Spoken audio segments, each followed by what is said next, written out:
This is a 2025 Suzuki Swift, a car that promises to be a basic entry into the super mini area, which actually is more analogue than a lot of its key rivals.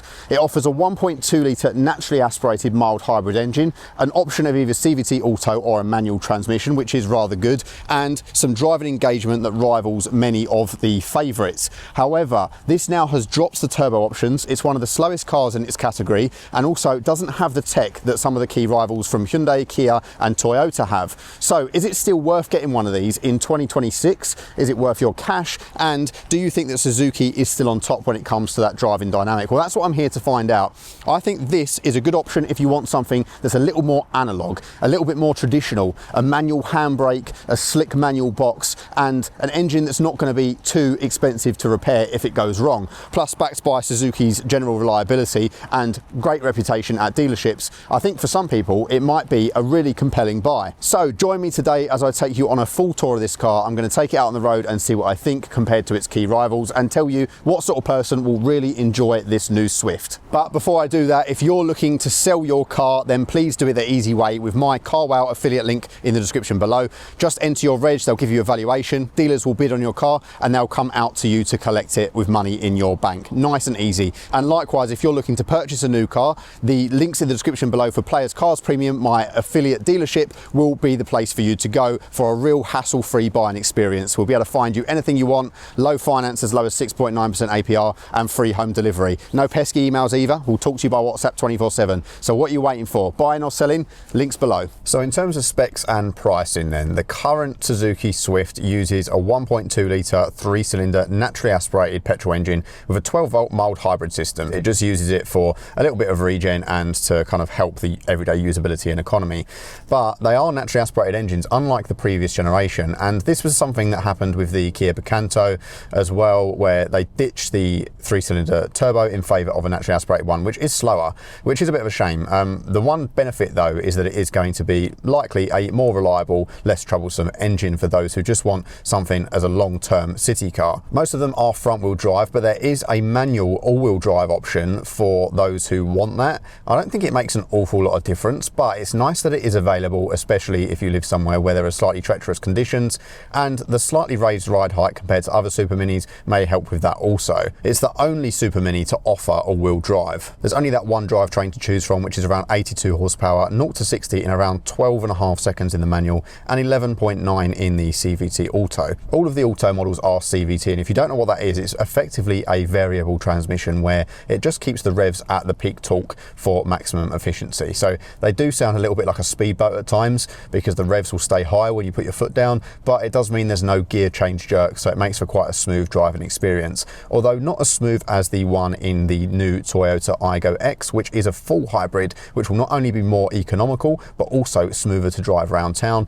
and maybe not quite as good also as the MG3, which has a 3-speed auto compared to a rather torquey electric motor making 200 horsepower combined. So that is a very key rival here. There's only 2 trim levels to choose from though, the entry-level Motion and the one I have here, which is the Ultra. Pricing starts at around £18,500, going up to over 21,000 for the top end model, but there's not a big price difference in that. There's just over 1,500 quid price difference between bottom and top spec. The entry-level Motion trim has LED headlights and 16-inch alloys, also a 9-inch touchscreen with Apple CarPlay and Android Auto as standard, adaptive cruise, rear view camera and parking sensors, heated front seats, blind spot monitoring and traffic sign recognition with keyless entry and start. So that is actually quite a generous spec list. And the Ultra one has the polished 16-inch alloys, automatic climate control, rear passenger heating and also electric folding door mirrors. What I do praise the Swift for though is there are 12 unique colour combinations, both single and dual tone. The one I have here is burning red pearl metallic, which is rather nice indeed. Fuel economy, they suggest up to 64 mpg combined, and if driven super sensibly and carefully, that is definitely going to be achievable with this mild hybrid system.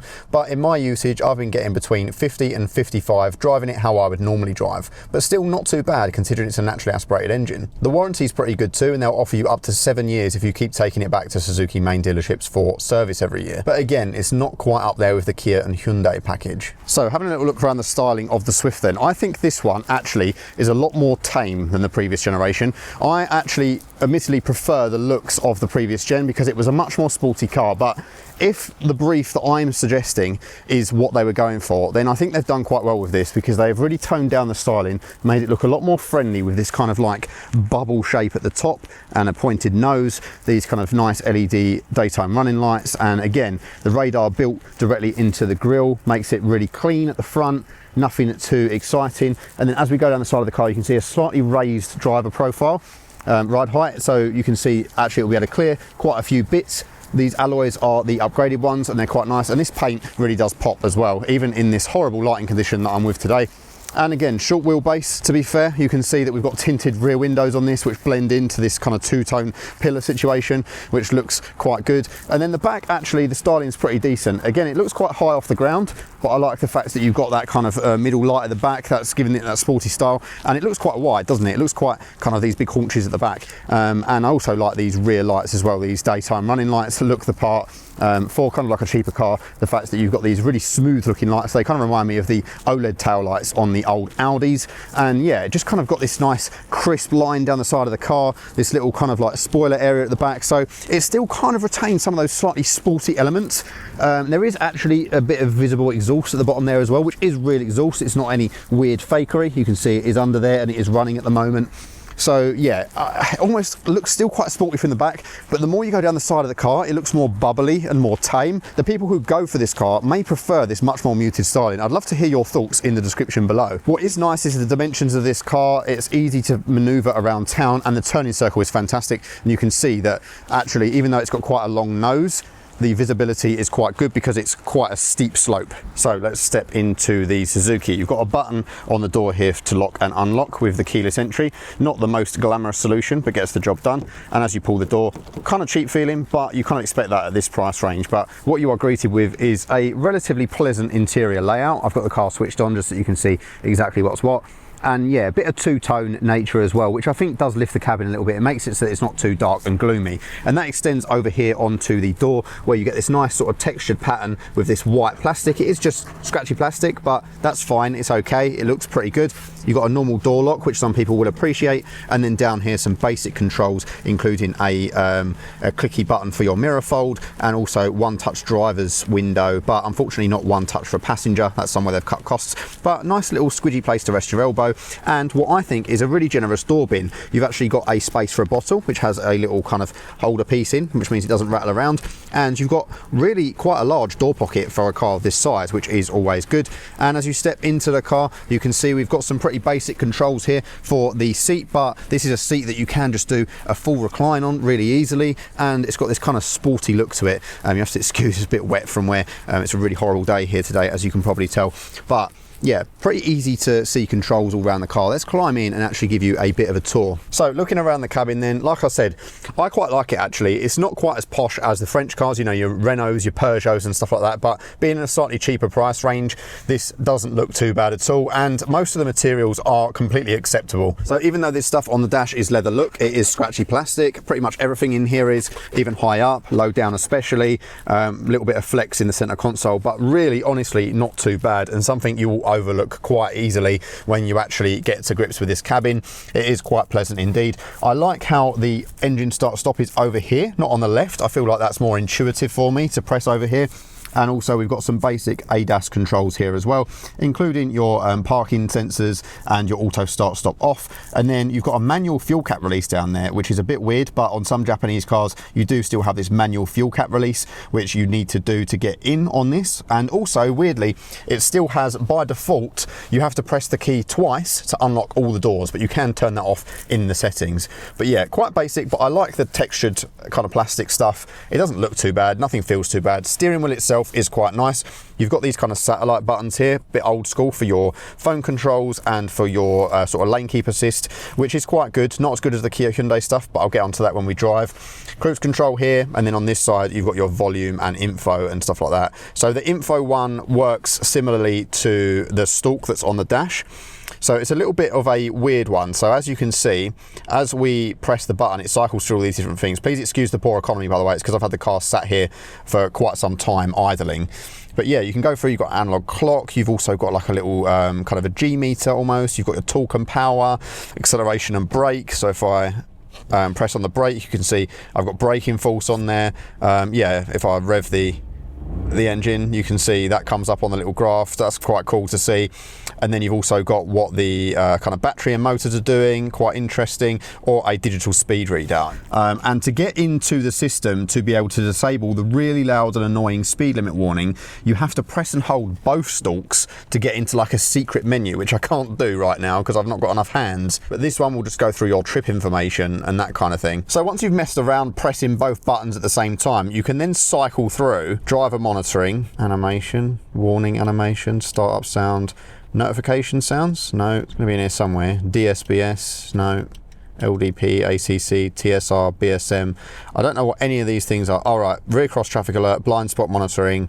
So all the settings for that. It's good that they have those as standard. That is always a really nice touch. Traffic sign recognition, here we go. So the traffic sign recognition is quite weird. It sounds like you're going over like a cat's eye in the road when it changes speed. I do, however, quite like this layout. I like the analog dials. I think they look pretty cool. Obviously, it's nice to see a dial chasing around with the car. And then the screen in the middle is actually quite versatile. So it gives you enough information. It's clear and easy to read. Another thing I like is the indicator stalk, for example. Like the stalks, when you indicate, they are so well damped. They feel super premium, super expensive. Very nice clicky action to them, although the one over here is a little bit confusing. There's lots of different bits for your different settings, but again, it feels really expensive actually. Super nice. And then as we head round the cabin, you've got some storage cup holders down here, which are in a slightly awkward place, but it means they don't interfere with the gear select and the manual handbrake. You've got some climate controls. In this top end one, you have auto climate, which just works as you would expect. You've got a temperature toggle, physical controls, no heated steering wheel, unfortunately, but you do have heated seats, which are operated down here by the handbrake, and they are really clicky old school buttons. Yeah, not too bad. Again, this is a nice clicky button here. Feels pretty good. And then this screen, bit old-fashioned, bit laggy. Again, ignore this horrifying economy. This is not a reflection of the car. This is just because I've been sat idling for a long time. It's quite slow. It's very basic. There's not really much you can do in here apart from a little bit of vehicle customization about some of the lights and bits and bobs. But of course, you're going to be using Android Auto, Apple CarPlay for the majority of the time, although the built-in navigation is acceptable, kind of does the trick, but it's an old looking display. It's got like a massive bezel and the contrast and colors aren't that great. It's not very responsive, but I appreciate there are some capacitive shortcuts here, including a customizable one, a power, volume, and also just a one-touch home button, which makes it nice and easy to see what's going on. Plus, it gives you quite a range of information about the kind of the driving and the fuel consumption and stuff like that. It's quite comprehensive, really. It goes into quite a lot of detail, which is always a nice touch. So yeah, gets the job done is what I would say.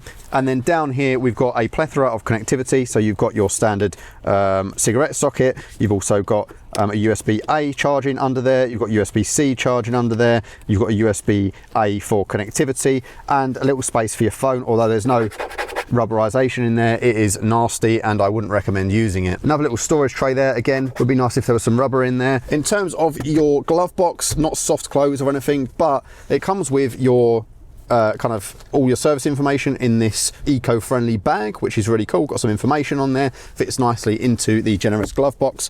And then up top, in terms of rear visibility, we are hindered quite a bit by the headrest actually, and sort of the C-pillar, but view out the back is good. Obviously we've got a reverse camera and then just your basic mirrors up here, but no vanity lighting, which I think is a little bit of a cop-out even at this price. Overall, I think the cabin has a nice cozy feel to it, and it has everything that you would need in quite an analog format. So people who are coming from an older car, I think, will appreciate the level of physical controls and the lack of complication in here. And also the gear lever and the manual handbrake also have quite a slick operation. It's not quite Mazda level, but it's still pretty nice. And these seats, whilst basic, I do think they are actually quite good. And as we step into the back, it is actually not too bad of a space because it's quite tall and flat at the back here, which is nice for headroom. Legroom obviously is compromised because of the length of the car, but it's not as bad as you might expect. And this rear bench looks nice and easy to maintain. There is also Isofix in here, which are kind of backed up by this plastic surround, which means they're not going to ruin the seats too badly. Unfortunately, even though there is a 60-40 split, there is no middle armrest or pass-through, and there's not much in the way of extra controls or anything back here, but you do have your little cup holders in the doors and a little bit of texture back here, as you would expect. So then, stepping into the back of the Swift, actually pleasantly surprised, to be honest. You can see this is in my driving position at 6 foot, and although I've not got an awful lot of knee room to play with, the seats are contoured in such a way where I've got that little bit extra, and headroom actually not too bad for someone of my height back here. As you can see though, it's quite narrow. You do have a mild transmission hump as well, so 3 adult passengers I would say is a no-go, but it will comfortably fit 2 standard passengers in the back, and yeah, the little kiddies will be fine. The only thing I would say is you're going to have to put these seats forward quite a bit to comfortably get an ISOFIX child seat back here, but thankfully the rear doors do open quite far so that you can unload and load quite easily. So yeah, not the best experience for me back here because of the lack of thigh support. The seats are quite shallow, but generally I've been in a lot worse, and those cars tend to be a little bit bigger physically, so they've done quite a good job here. And then as we head in the back of the car, there's a little button underneath there to open the boot, and the boot size is kind of small, but it is a deep well, so a little bit less than something like an i20N. It's not going to be the most practical, but there is quite a lot of depth to it, as you can see. Although a big load lip, like you can see there, well over my hand's depth there, so it's going to be quite difficult to load in larger items.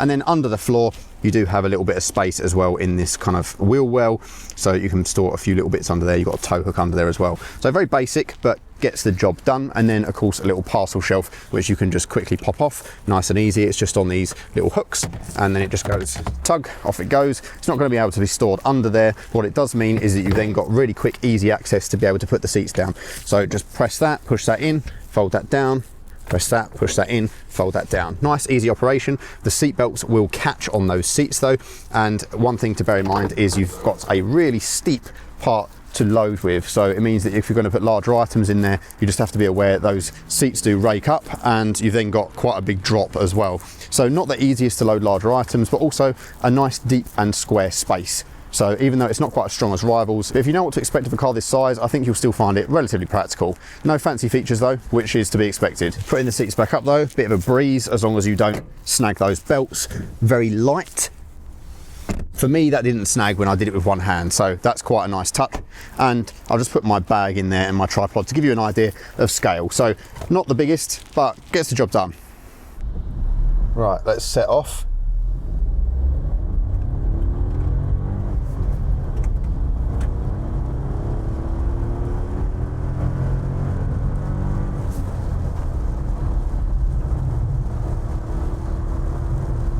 And there's 60, so it does take quite a while, but kind of to be expected, I guess, really, in a car of this class. Obviously that 1.2 naturally aspirated engine has to work quite hard to get up to speed, and because it's not a full hybrid system, there's no electric shove there at all.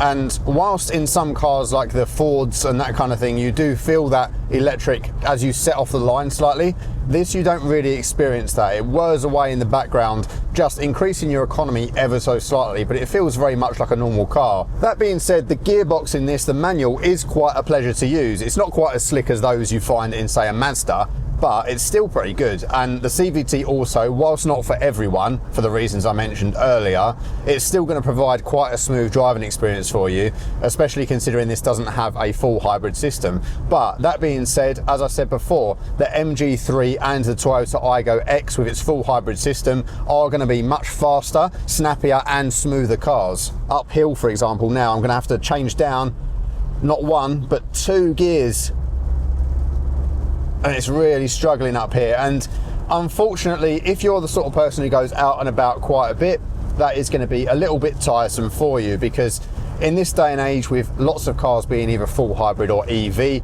they have a lot of instant power available, and this only having just over 80 horsepower means that on the motorway there's not really any overtaking power at all. And yes, I know I'm the sort of person who's like, speed and power solves everything, but in actual fact, I don't always think that's the case. I think a car can be too powerful, but I do think that now that EVs are mainstream, I think this sort of car borders on a little bit dangerous when pulling out from a junction. But obviously, if you're just pottering around town most of the time with the occasional long motorway trip, it's going to be absolutely fine. And when you are on the motorway, the steering assist feature built into this actually is quite good, because it's not as invasive as many others on the market. My favourite is the Kia Hyundai system, because you press one button on the steering wheel, the car steers itself on the motorway and you just operate activate the pedals, takes the fatigue out of driving. What I've noticed in this is if it's enabled, it doesn't steer for you per se, but it does really tighten things up and help keep you centered in lane. So even though you're still in control, it does take some of that work out of it and make it less fatiguing over a long journey. So I think it's a good middle ground, to be fair, especially for people who don't want too much interference. And it will still vibrate and beep at you if you stray over the line too much. As I mentioned as well, the speed limit warning is really intrusive, and I would like to see an easier way of turning that off. When you're just poodling along though, suspension is pretty good. These seats I find comfortable and supportive, and the heated seat feature works really well. Standard on all models and heats up really quickly, which is always a pleasure. There is quite a bit of road noise in here, as you would expect from a car with slightly cheaper materials. So I can hear quite a bit of road noise, bit of wind from this corner as well, and quite a bit of tyre noise. Also, obviously, you have to wring the engine out quite a bit to get the best out of it, so that can be a little bit intrusive at times as well. But it's fairly compliant on a journey like this. It feels pleasant to drive. Like I said, this box is a pleasure to use, and I feel like the driving position's okay as well. You've got tilt and telescopic adjustment on the steering wheel with a manual lever, and I can get it into a position that works for me. It's a shame there's no kind of like armrest in the middle here. I feel like I'm missing something there, but I can rest my elbow nicely on the door, so I can still get pretty comfortable if I wanted to do a long journey. Obviously, the all-wheel drive model will help in those situations where you're really low on traction, you've got snow, ice, that kind of thing, and also off the line to stop any wheel hop, but this car's not really powerful enough anyway to really warrant needing that per se. What you will enjoy though is the simplicity. This is a cozy cabin with lots of pleasant controls. Everything's pretty easily laid out. I've got Apple CarPlay running here nicely. The sound system is actually pretty good for a default system as well. So I've got no real complaints about your day-to-day comforts. It's just a nice little package. Like I said though, Suzuki's reliability generally is good, and having a naturally aspirated 1.2 3-cylinder means that reliability will probably be improved over turbo cars and full hybrids. So if you're the sort of person who wants to just buy a car and keep it for a really long period of time, this is kind of, I guess, one of the last truly analog experiences. So I'm going to come up to a roundabout here. I'm going to get her down into second, and I'm going to see what it's all about. Let's see if we can get some decent cornering around here. Like I said, the turning circle really good, seems to grip pretty well, and yeah, a little bit of understeer, but nothing too frightening. Let's ring out that gear. The suspension is a nice combination, I think, of it's not quite firm enough to be sporty, but it's not quite soft enough to be floppy. I think they've done quite well, and the actual kind of dampening over like kind of potholes and imperfections is really impressive for a car of this size and price. It's not quite a Range Rover with air suspension or a Rolls Royce, but it certainly irons out the road in a way that you wouldn't think of in this price category. Right, let's hustle it down a little country road now, see what it's made of. I'll keep it in second so that I've got a bit of power. Up into third. It's handling this pretty well, to be fair. And obviously, being a lesser powered car, even on a little road like this, it's quite fun to drive because you get to really wring out the gears. You don't have to worry about breaking the speed limits because the car's not really capable of getting there. So, you know, you can actually really have some good fun with it, which is quite pleasant. The clutch is quite light, but you can easily find the bite, which is good. It's kind of got quite a nice feel and quite a nice action to it. And because there's no major hybrid tech in here, it's just a very mild hybrid. The braking isn't too bad either. There's quite a lot of pedal feel, and it doesn't feel like it goes spongy and horrible under your foot under hard load, so that's quite reassuring. Pedals are quite nicely spaced as well, compact but not cumbersome for someone with massive feet like myself. And then if I start chucking it down some more complicated roads, again, I feel like I've got quite a bit of confidence in the steering. Let's get it down into second, blip the throttle a little bit. Yeah, feel like it's not really any major understeer there. Feels pleasant to use. So yeah, they might have tamed the exterior styling a little bit, and they might have got rid of those peppy turbocharged engines, but it's still quite a capable little thing if you want to have a little bit of fun down the B roads when you need to. It's no sports car, and it's not quite a Ford Fiesta, but it's certainly a lot better than I expected it to be. And I can also feel how light and nimble the car is on the turning as well. It's quite clearly less heavy than some of its more modern counterparts, and you can tell that as you turn it in. And the turning circle is just sublime in little car parks and things like that. That's where it's going to be super convenient. And this is what I mean. It's obviously, in some ways, it feels like a backward step in performance, but in many, it feels like the last true analog experience for the sort of person who just wants a car. Something that's just, you know, super simple and super straightforward. And if you keep doing that servicing, extending that warranty, it should be quite a pleasant thing to live with in terms of ownership experience as well. And if it was me, to be honest, living with a car day to day, I prefer the auto experience. I'd probably go for a CVT, even though CVTs aren't my favourite. It would still be quite smooth. But the MG3 has over double the power of this car, and it's so much smoother to drive with its 3-speed auto and also that electric shove. And the Toyota Aygo X, the new one, that is very similar as well. Not as powerful, but again, a super smooth experience. But if you want a little runaround that feels like an older car, but just a little bit newer and full featured, then this is a really good solution to look at. I think it's a pleasure to drive. The warranty is going to be great. They're known for their reliability, and it feels like an older car experience, but not in a bad way, in a more analog way. And whilst it might not be brisk enough for my taste, for a lot of people it's going to feel totally sufficient. So there we go, guys, the Suzuki Swift. Thank you guys so much for watching. I appreciate all the likes, comments, subscriptions. It all means such a lot. And thank you to Suzuki for bringing the car out to me. I really do appreciate it. Hopefully I'll bring you some more reviews from them in the future. And if you want to check out those rival reviews, do check them out on the channel as well. But that's it for now from me. So thank you guys so much for watching. I'll see you in the next one. Bye-bye.